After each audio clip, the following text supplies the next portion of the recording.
Desde este momento, en la estación universitaria les contamos de las actividades que se agendan.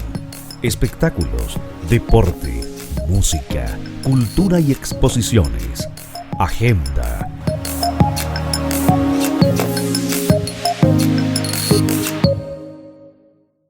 Se abre la agenda de este día jueves con la profesora de Historia y Geografía, Patricia Arévalo Fernández. ¿Cómo estás, Pati? Buenos días. Buenos días.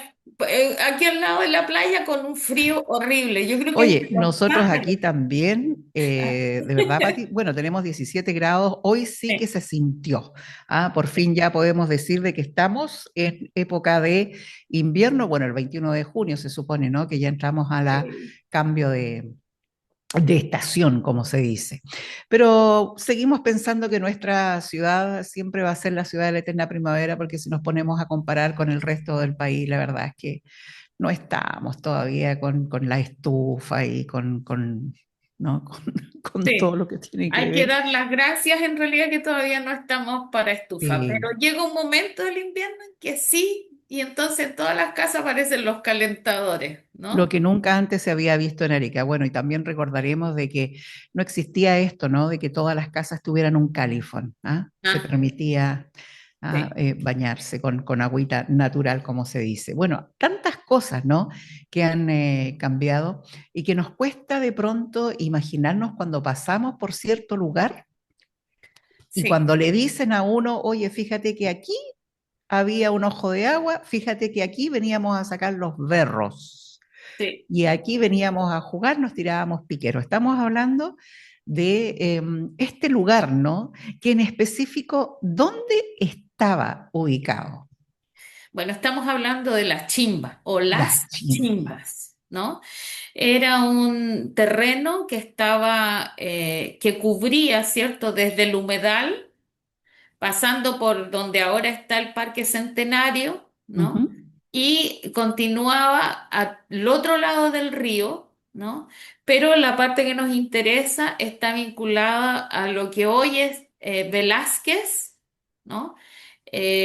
Y Velázquez Chacabuco, que es como se produce, donde está la rotonda, ¿no?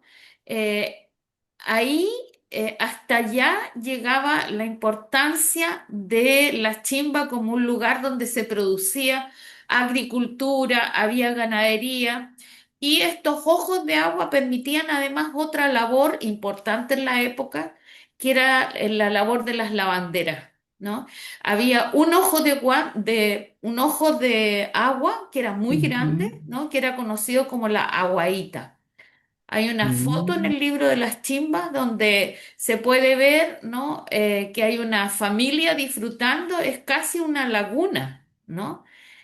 Ahora, habría que hablar también de que ocurre que arriba ahí está la imagen, ¿no? ujú. Ahí la podemos ver, donde una familia, ¿no?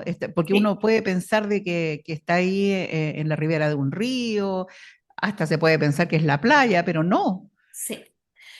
Yo alguna vez estuve en el humedal, en Ujú, donde está el espejo de agua, y era esta misma imagen, ¿no? Entonces no hay que olvidar que las lluvias que se producen durante nuestro verano, ¿no? Precipitaciones estivales o lluvias de verano, se producen hacia el interior, esa lluvia cae, ¿no? Y se sumerge porque el suelo de los pies de la cordillera es un suelo muy poroso, ¿no? Y entonces esa agua se filtra y comienza a serpentear, ¿no? Por debajo de la tierra, por eso son napas freáticas, bolsones subterráneos de agua. La gente los llamaba ojos de agua, vertientes, ¿no? Porque van apareciendo a lo largo del valle de Utah y perdón, y del valle de Azapa, ¿no? Y en los lugares donde aparecía se producía esto que era agua dulce al lado del océano. Los ojos de agua mm, más grandes y más importantes era el lugar donde además las señoras afro bajaban desde Azapa a lavar su ropa. pero como era un trabajo pagado, ¿no? Ellas recogían la ropa sucia de algunas casas, de algunas familias de Arica, y también la ropa de los hoteles, las Oye, sábanas de los... Patricia, mira, fíjate que se alcanza a divisar, ayúdame Sí, tú, ¿es el regimiento Rancagua el que está sí, ahí? sí, correcto. Sí, todo eso es donde ahora está el campus Velázquez de la Mm, Universidad de Tarapacá, donde está el ya, gobierno regional. claro. Mira, cuando yo ingresé a la universidad en el año 78, hace muchos años, muchos años, fíjate que se hacían los trabajos de recoger el agua subterránea y canalizarla de manera que toda esa agua subterránea saliera de esa zona, básicamente porque estaba dañando la estructura base del edificio, ¿no? Mm, Entonces, el agua subterránea es un tema que está presente siempre en Arica, ¿no? Que aparece porque además nuestros suelos son muy salinos, por lo tanto esa combinación entre el agua y la sal genera, ¿cierto?, esta suerte de contaminación sobre los edificios, ¿no? Y va dañando, evidentemente. claro. Fíjate que camino por el borde donde está el grupín de carabineros, eh, en uno de los senderos que va hacia el hipódromo, había hasta hace poco todavía un ojo de agua, una vertiente, ¿no? Yo vi camiones de la municipalidad sacando agua, ¿no? Como Mm, una manguerota que tenía como 20 centímetros de diámetro, ¿no? mm, Todavía es posible ver un ojo de agua que está en perfectas condiciones, está tapado, está cubierto. Lo hemos hablado algunas veces en el Parque mm. Brasil. En la Sí. parte de atrás va a dar cierto a lo que conocemos como la Avenida Chile. Hay un tambor gigante que tiene una escalerita, ¿no? Que tiene Sí. incluso un grafiti, está pintada de color verde. Bueno, eso es una aguadita que está, o una vertiente que está cubierta, un ojo de agua que está cubierto. Fíjate que por la calle Maipú, donde se enfrentan Maipú con Velázquez, hay un árbol muy grande que estaba dentro del taller de cerámica que tenían las ceramistas, ¿no? La Sandra y la Mariela, y ellas eran dueñas de un árbol, ¿no? Enorme que había en ese lugar específicamente, y me decían, ese árbol jamás se regaba, se alimentaba con agua subterránea, ¿no? Las palmeras, la feria que está al frente, se llama Las Palmeras porque al frente había muchas palmeras, ¿no? Y se alimentaban de agua subterránea, ¿no? Después de eso, bueno, finalmente también hay que decirlo, la ciudad de Arica fue creciendo y las aguas subterráneas fueron capturadas arriba, ¿no? Mm, A mitad de valle, tanto de la Zapa como del Yuta, y eso generó también que el agua en las vertientes, que ojo, también significaban pozos domésticos, es decir, dentro de las calles, yo recuerdo que Chacabuco con Patricio Lynch, ¿no? Habían casas que tenían pozos. Y en mira. algún minuto esos pozos bueno, se tuvieron que cerrar por seguridad, pero tenían agua de pozo dentro de la ciudad, ¿no? Lo que generaba también un tema bien particular, porque no había que comprar el agua, sino que tenías el agua dentro de tu casa. Pero Claro. luego, ¿cierto? Todos los conductos que llevaban las aguas servidas fueron contaminando estas aguas, ¿no? De las vertientes. Y eso generó evidentemente que se tuvieran que cerrar o clausurar, ¿no? Y el hecho de que la agricultura aumentara también significó que muchos de estos ojos de agua se fueron secando, ¿no? Este ojo de agua que está ahí entre el camino hacia el hipódromo, yo lo vi cada vez más pequeño. yo era pequeña y Mm, mis padres iban a hacer paseos, ¿no? A la playa y pasábamos por ahí, ¿no? por el Y claro, hipódromo. yo veía una aguadita o una vertiente o un ojo de agua que medía, no sé, yo veía que mi papá se inclinaba y nos mostraba porque habían pescaditos, ¿no? Mm. Era como una pequeña laguna. Yo la recuerdo de Patti, como laguna. bueno, tú mencionabas también que este era como el centro de un Sí, trabajo, ¿no? De sí, lavandería. sí. ¿Era población solamente negra la que trabajaba allí? ¿O todos iban a lavar la Mira, ropa ahí? originalmente lo que nosotros sabemos es que, o que por la historia sabemos que son la población esclavizada entra a Arica y comienza a trabajar, ¿cierto?, por obra de los hacendados de Azapa y de Yuta, y comienzan a trabajar en el olivo, la caña de azúcar, el algodón, ¿no? Y todos esos trabajos generaban la necesidad de una mano de obra que digamos, finalmente fue exclusivamente mano de obra esclavizada, ¿no? Mm, Una vez que se descubre Potosí, todo el mundo indígena debe tributar y va a trabajar hacia Potosí. Por lo tanto, la población, que es la mano de obra indígena de estas haciendas, disminuye tanto que la población de esclavos comienza a aumentar, ¿no? Por eso, la otra vez te comentaba que en un documento del siglo XVII, 1614, 10 años después del maremoto y terremoto de 1604, aparecen esta cantidad de población, ¿no? Mientras hay 400 españoles, 400 indígenas, hay 1.300 personas esclavizadas, ¿no? O esclavos. ujú, Y eso significó también el darnos cuenta, ¿no? Que Arica es una ciudad que está poblada esencialmente por población negra, ¿no? La historia mm, que los mismos afros han ido reconstruyendo a través de Christian Baez, ¿no?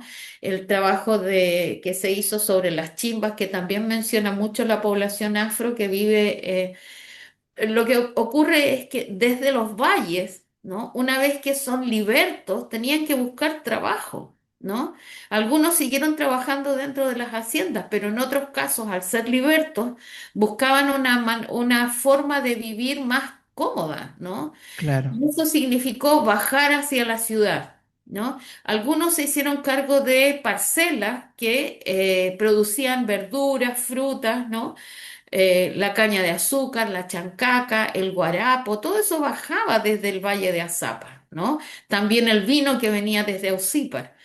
Y esta población afro bajaba y entonces muchos de ellos bajaron a trabajar al puerto, ¿no? claro. No solo a trabajar en el puerto como estibadores, ¿cierto? O cargadores, sino que también como pescadores, ¿no? A la orilla, orilleros, ¿no?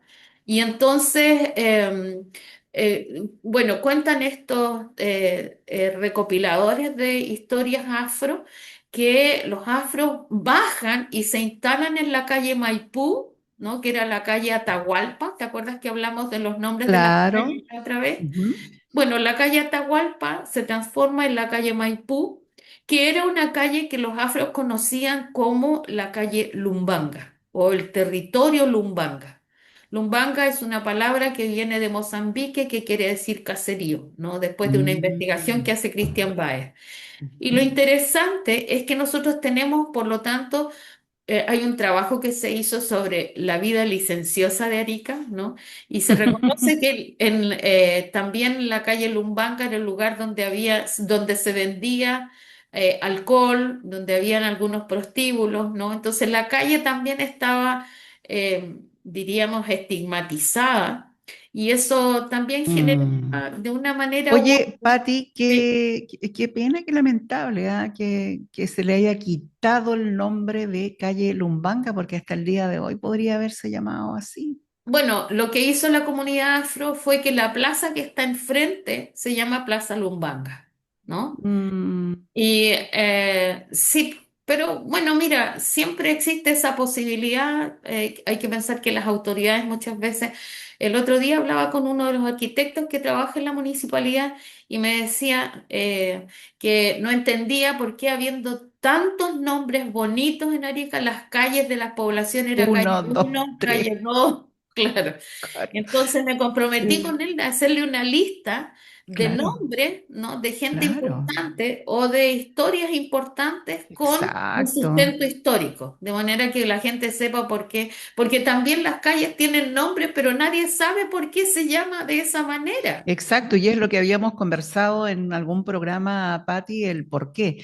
Y también hace mucho tiempo, cuando teníamos de panelista al arquitecto Eduardo Hoyos, ¿no? Que dicho sea de paso está en Serena, ahora tengo entendido, Sí. está siendo cuidado por su hija. eh, Hablamos mucho de las calles de Arica. Y bueno, ahí había una tremenda descripción. Bueno, un arquitecto Sí, podía claro, hacerlo. claro, Y se claro. conversó, y fíjate que es bien interesante e importante lo que tú estás comentando. No sabemos por qué se llama la Sí, calle, ¿no? sí. Claro, Así. uno sabe por qué se llama 21 de mayo, 18 de septiembre, pero Sí, hay hay una calle, nombres. claro, hay una calle que se llama Santiago Chávez. Y en realidad el nombre era Santiago Chaviel, Mm, ¿no? Que era el era con el apellido de una persona que tenía un origen portugués, ¿no?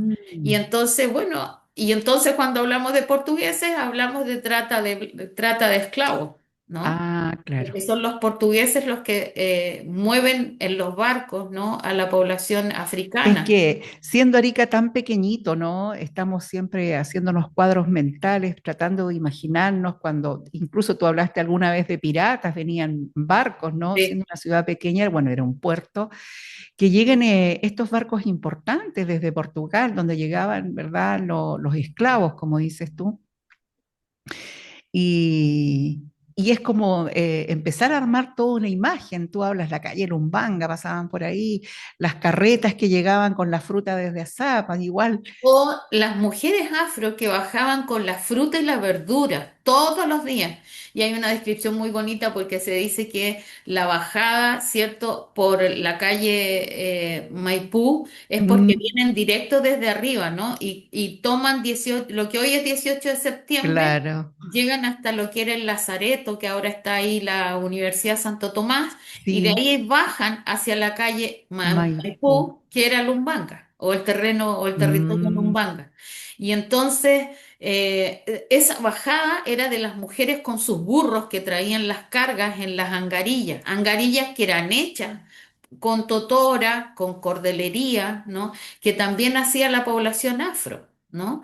Era parte de las materialidades que ellos hacían. Entonces, fíjate cómo hay toda una historia, ¿no? Que habla de la actividad de los afros en este Arica que asumíamos que era una Arica española, cuando en realidad hoy día sabemos que sí, era una África, ¿no?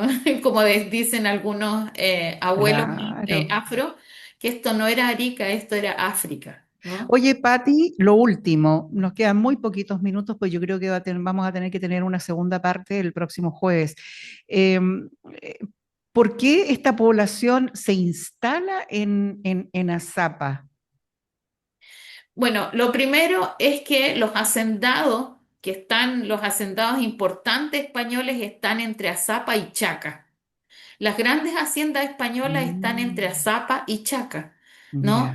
ya. Utah es complejo porque tiene muchos ojos de agua, muchas vertientes, ¿no? Y los españoles ven que es un lugar que huele como olía Arica, a aguas Ah, estancadas, ¿no? Y claro. entonces, y después, claro, nos vamos dando cuenta que la malaria está en Arica, ¿no? Pero quienes más toman la malaria o quienes más se enferman es la gente que vive en Utah. Por eso el doctor Juan Noé se va directamente a trabajar en los cursos de agua subterráneos que aparecen como vertientes, ¿no? Para eliminar el mosquito que producía la malaria, ¿no? Mm, Ahora, lo hemos comentado también, la población africana tiene un componente genético que impide que se enfermen de malaria. Y los españoles se dieron cuenta que los negros en Azapa y en Utah no se enfermaban.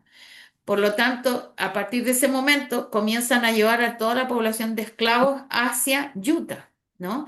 Y ahí entonces están trabajando en el trigo, ¿no? Que se instala como cultivo, la alfalfa que se instalan como cultivos en Utah porque Utah era más abierto, ¿no? Mucho más que Azapa o que el San José, que era muy estrecho, ¿no? Y eso no daba para cultivos extensivos como la alfalfa o el trigo. Claro. Pero solamente para, digamos, redondear o terminar con lo afro en Arica, las mujeres bajaban en sus burros hasta el mercado central para vender, ¿no? Y la plaza, porque siempre decían llegaban hasta la casa de Yanulaque, ¿no? Lo que hoy es la Plaza Grecia, los ariqueños antiguos conocían esa plaza como la Plaza de los Burros, porque ahí Mm. había una pileta con agua que le Era como el permitía, estacionamiento de los burros. claro. Claro, efectivamente. Había una pileta y yo recuerdo que cuando íbamos a la feria Sangra, mi papá y mi mamá iban a comprar los cachureos que llegaban Sí. por el Puerto Libre y ahí estaba esa toma de agua, ¿no? Que era Mm, interesante porque era también lo que le permitía a la gente estar comprando, qué sé yo, pero tomar agua, ¿no? Finalmente desde Maipú, Lumbanga, ¿no? Bajar al mercado central y entonces quedaban muy cerca de lo que era la chimba, ¿no? Y ah, entonces había una constante, ¿no? Migración. Las chimbas finalmente van a habitarlas muchos afro, ¿no? Yo recuerdo que mi madre en los 60 bajaba a la chimba a comprar plantas, ¿no? Como buena mujer del sur, necesitaba tener jardines y plantas. verde. Claro, es todo verde. Y entonces con mi papá hicieron un jardín en la población arica. De ese jardín todavía quedan algunas plantas, fíjate. Mm, Y entonces hay que recordar que entre Velázquez, ¿no? Claro, en la fotografía lo que se ve, ¿cierto? Atrás es el regimiento, ¿no? El regimiento también tuvo que luchar con esas aguas subterráneas, ¿no? Y entonces, pero finalmente, igual que la universidad fue cerrando esos ojos de agua porque hacían mucho daño sobre la estructura arquitectónica, ¿no? claro que sí. Oye, Pati, mira, lo vamos a dejar hasta acá porque estamos a un minuto prácticamente que sean las 10. Se pasó súper rápido esta media hora. Vamos a seguir la próxima semana, ¿cierto? Recordando para que también, como dices tú, cuidemos, sigamos cuidando lo nuestro. Y el conocer, ¿no? La historia hace conocernos a nosotros mismos también y no Sí, perdernos mira, por ahí. sí. Y vamos a dejar, fíjate, pendiente una historia que cuenta Rosa Huiza, ¿no? Que Mm. vivió también en la chimba junto a su familia y ella recuerda una canción que le cantaba a su abuela, ¿no? Al ¡Guau! momento de quedarse dormida, ¿no? Y esa canción hace Uh, alusión a las lavanderas, hace alusión a la esclavitud, ¿no? Así que bonito. sí, lo vamos a dejar para el próximo. Están invitadísimos entonces hasta el próximo jueves con la profesora Patricia Arévalo. Muchas gracias, Pati. Hasta la próxima semana. Chao, chao. Cerramos la agenda por hoy en la estación universitaria.